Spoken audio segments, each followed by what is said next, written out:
MLC ఎన్నికలకు BRS party దూరం. కాలం ఎట్లా ఉంటుందంటే ఇట్లుంటుంది. విధి కలిసి రాపోతే ఇంకా ఏమైనా జరుగుతుంది. ఓడలు బండ్లైతే బండ్లు ఓడలైతే అంటారు కదా. ఇంకా ఓడ బండైనటువంటి నేపథ్యం బీఆర్ఎస్ పార్టీ అని చెప్పాలి. తెలంగాణ వచ్చినాక 10 ఏళ్ల పాటు తెలంగాణలో ఆధిపత్యం ప్రదర్శించిండే బీఆర్ఎస్ పార్టీ. లోకల్ బాడీల దేకిల్ ముఖ్యమంత్రి వరకు కూడా ఓ 10 ఏళ్ళు ఏకచక్రాధిపత్యం చూపించిండే బీఆర్ఎస్ పార్టీ.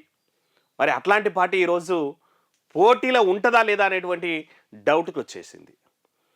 ఇక త్వరలో లోకల్ బాడీ ఎలక్షన్స్ అయితే రాబోతున్నాయి. లోకల్ బాడీ ఎలక్షన్స్ క్లారిటీ లేదు, కానీ ఆలోపే ఎమ్మెల్సీ ఎన్నికలు జరగబోతున్నాయి. కరీంనగర్ సంబంధించినటువంటి మిగిలిన జిల్లాలకు, కరీంనగర్, నిజామాబాద్, మెదక్ అట్లాంటి జిల్లాలకు జరుగుతున్నటువంటి టీచర్స్ ఎమ్మెల్సీ, అక్కడ గ్రాడ్యుయేట్ ఎమ్మెల్సీ కూడా జరగబోతుంది. నల్గొండ, వరంగల్, ఖమ్మం సంబంధించి టీచర్స్ ఎమ్మెల్సీ ఎన్నికలు జరుగుతోంది. ఇక ఈ ఎమ్మెల్సీ ఎన్నికల్లో బీఆర్ఎస్ పార్టీ, కారు పార్టీ దూరంగా ఉంటుందంట. ఆల్రెడీ కరీంనగర్ గ్రాడ్యుయేట్ వచ్చేసేమో అది ఆల్రెడీ కాంగ్రెస్ సిట్టింగ్ జీవన్ రెడ్డి గారు ఉన్నారు, సీనియర్ నేత జీవన్ రెడ్డి గారు ఉన్నారు.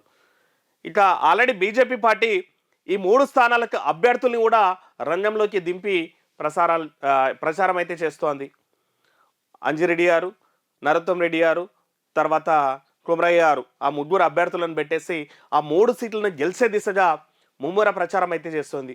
ఎందుకంటే ఈ ఏరియాలో ఆ నిజామాబాద్ తీసుకున్న కరీంనగర్ సిట్టింగ్ వాళ్ళదే ఎంపీ, నిజామాబాద్ సిట్టింగ్ వాళ్ళదే ఉంది. సో అట్లాంటి పరిస్థితుల్లో కంపల్సరీ 3 సీట్లను ఓటాలని ట్రై అయితే చేస్తోంది. ఇక నల్గొండ అంటేనేమో కొంచెం వాళ్ళ పట్టు తక్కువ ఉంది, కానీ ఇక పార్లమెంట్ ఎన్నికల తర్వాత బీజేపీ పార్టీకి మస్తు జోస్ వచ్చింది. ఇక కాంగ్రెస్ పార్టీ అధికారంలో ఉంది కాబట్టి ఈ సీట్లను మేమే కొట్టాలన్నటువంటిది అయితే ట్రై చేస్తోంది. ఆల్రెడీ వాళ్ళ సిట్టింగ్ కూడా ఒకటి గ్రాడ్యుయేట్ ఎమ్మెల్సీ ఉంది. సో మరి ఏదైనా ఉపాధ్యాయ సంఘాల సపోర్ట్ చేస్తుందా టీచర్స్ ఎమ్మెల్సీ సంబంధించి నల్గొండది, కరీంనగర్ది కాంగ్రెస్ పార్టీ, లేదంటే వాళ్ళే నిలబెడతారా అన్నటువంటి మాట క్లారిటీ లేకపోయినప్పటికీ బీజేపీ అయితే 3 అభ్యర్థులు నిలబెట్టింది.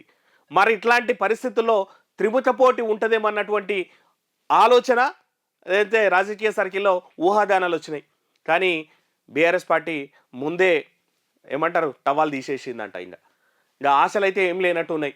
ఇట్లాంటి పరిస్థితుల్లో పోటీ చేసి పరువు తీసుకునే కంటే సైలెంట్ ఉండడం బెటర్ అనేటువంటి ఆలోచనకు వచ్చిందంట. చాలామంది నేతలు మేము నిలబడతాం, మేము ఖర్చు పెట్టుకుంటాం అంటే కూడా వాళ్ళు ఓడిపోతే ఏమవుతుంది, బీఆర్ఎస్ పార్టీ మళ్ళీ ఓడిపోయింది అనేటువంటి ప్రచారం జరుగుతుంది.